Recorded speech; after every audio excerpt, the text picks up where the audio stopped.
would you recommend me to deal with a client that sabotages himself, but is actually uncalibrated and rude, as blaming others instead of himself, victim telling? Just tell him this is not going to bring him to his goal. Did that, but the guy is just weird. I don't know what to say, man. That's coaching. Like, you always like get away from this thinking of like, it shouldn't be like this. Yeah, guess what? It fucking is like this. There's always going to be weird people. I know that for sure. I know that. The question that I ask myself is, do I actually like give him shit to make him realize he's not going to get results if he continues? Because, he's just delusional. You know what I mean?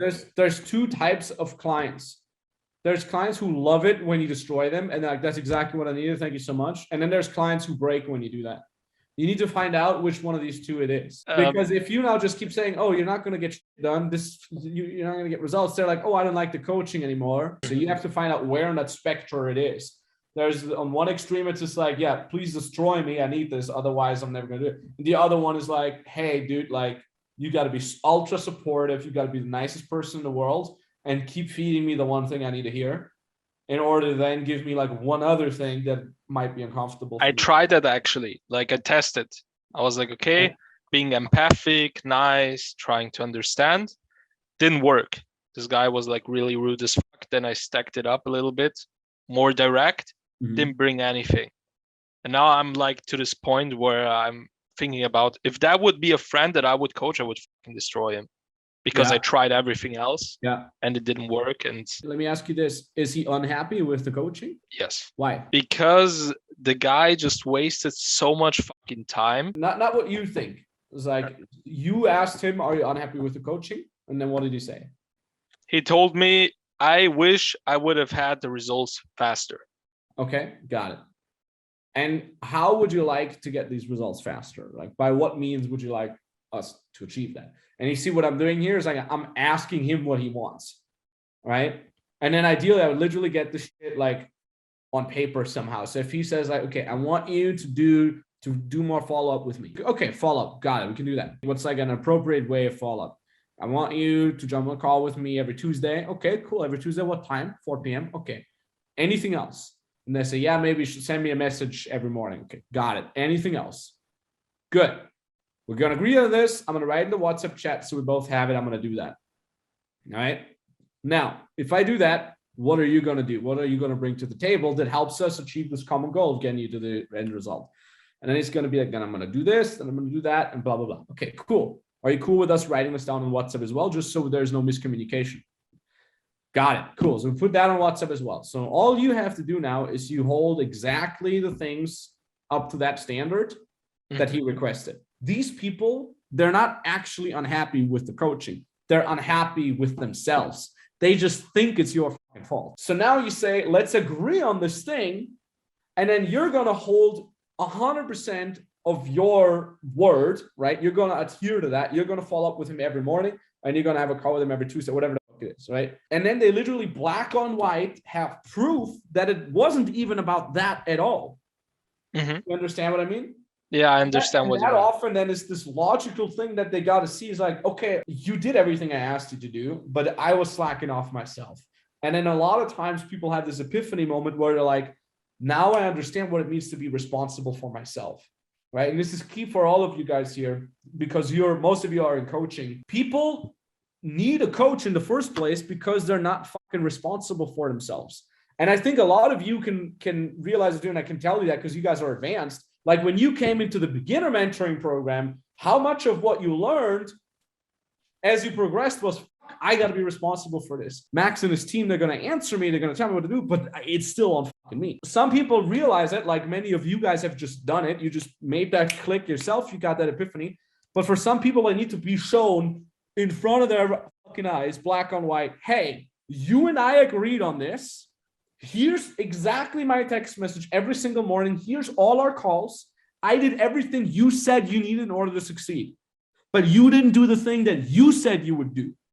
And then they're like, I thought the whole time that it's Jason's fault because he's not following up, because he's blah, blah, blah. But he did all that and I still didn't get results.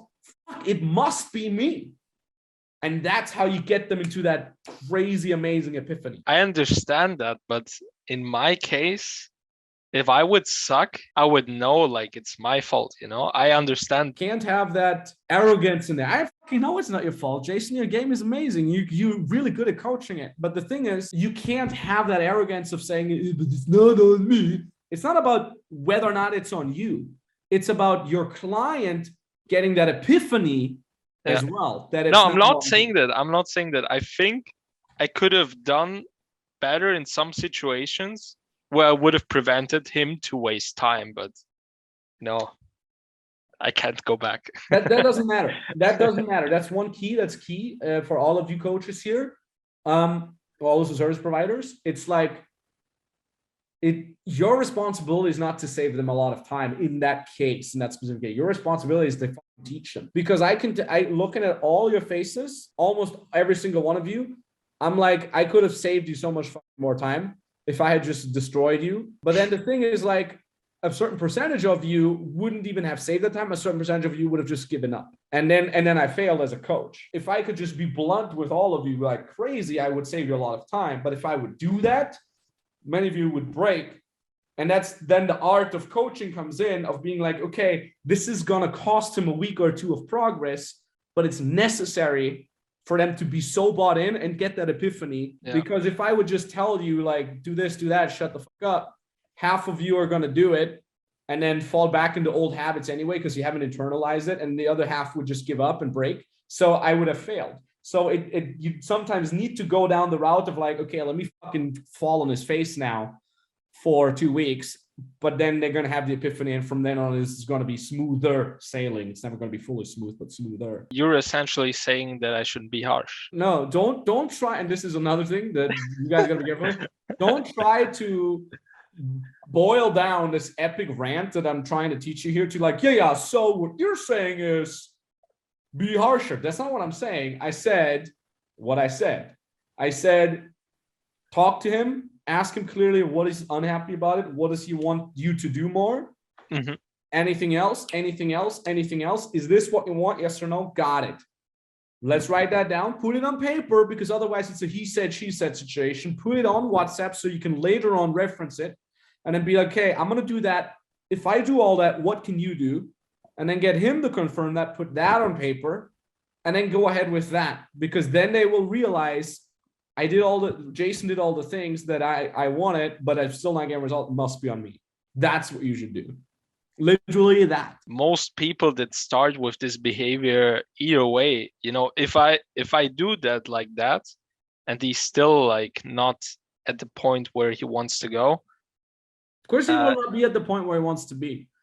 Because that's the whole point of, like, he said, I would do all these things if you do the accountability, blah, blah, blah. But then he still sucks.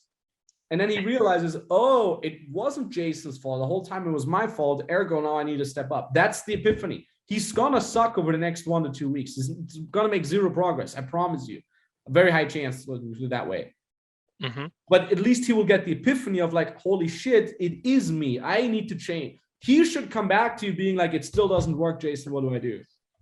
In some sort of shape or form. 1 minute for short, like for the context. In his case, he wanted Tinder game only.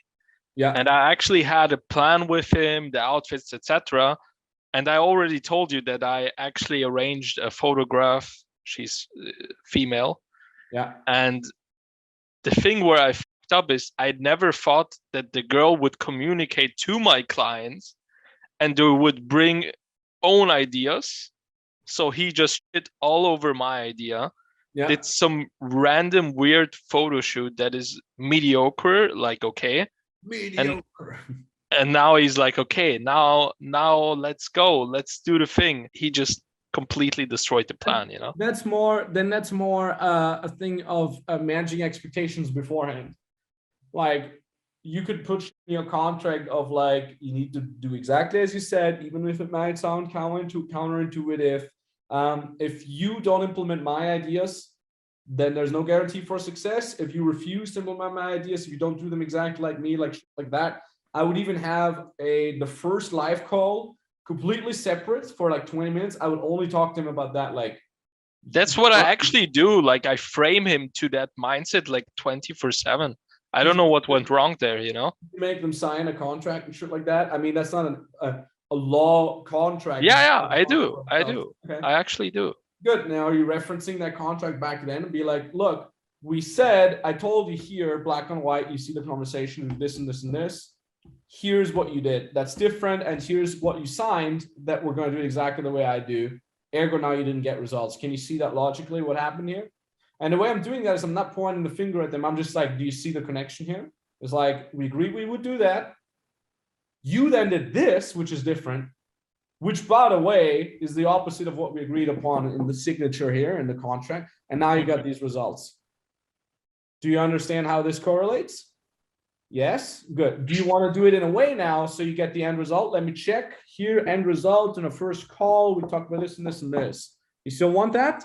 You still want to have the girlfriend with the blonde hair? Yeah, okay. Are you ready to do it the way now where it actually works? Yes or no? Because I'm fine with it. No, as well. We can continue doing it like your way. It's my responsibility to make you happy. I just can't guarantee you for results. Which one would you like? That's it. Yeah. And then again, if he says, I want to still try it my way, be like, okay, let's write that down on WhatsApp. Okay. Good. I did. Because he wanted to go with his way because. Perfect. And then like, okay, so 2 weeks from now when it doesn't work, if it does work, epic, congratulations. I'm going to invite you for whatever, a shisha or whatever. It's always, you got to be clear and calm and you got to make them make the realization. I can't just detach the stress that I'm getting because I put it on me to him having a success. That's the thing that you cannot be stressed with that because of exactly that. You're like, you want to do it that way, then that's cool. I can help you less, but you can never be stressed about this, Jason, because that's going to fuck you up. Your client is your responsibility only to a degree, right? Okay. If you want to walk up Mount Everest as a Sherpa, and you see that like a lot, if you actually watch like Mount Everest documentaries, like when people get HACE, which is high altitude cerebral edema, it's like their brain is so fucked up, they want to die. They're just like, leave me, like the Sherpas are like, you need to leave the death zone right now or you're going to die. They're like, leave it alone. They like shove them away and they become uncooperative. And even the Sherpas are like, we cannot do anything anymore. Like, if you're not willing to move your legs, we cannot physically drag you down. You have to die here. And that's a very extreme example, but you kind of get what I'm saying. It's like, you can do what you got to do, but if the client just doesn't want to, you cannot be affected by that. Because if you are affected, next client's going to suffer from that. And next client is going to suffer from that. And next client, and you're going to suffer from that. Nobody's being helped with that. You cannot have somebody self-sabotage at negative worldview transfer over to yours, because then it's game over, my friend. It messes a bit with me, but I can just. And that's a good sign because it means you care. The thing is, on the spectrum of I don't give a shit, he paid me, to I do everything for my clients, you're too far on the I do everything for my clients. Because right now, you're probably neglecting a different, or you might neglect a different client in the future because the one client affects you, and now you're actually damaging other people. So, I'm neglecting actually like doing content creation, this stuff, because it just drains my energy. You have to move on from that. The teacher can only care as much as the student. Thank you.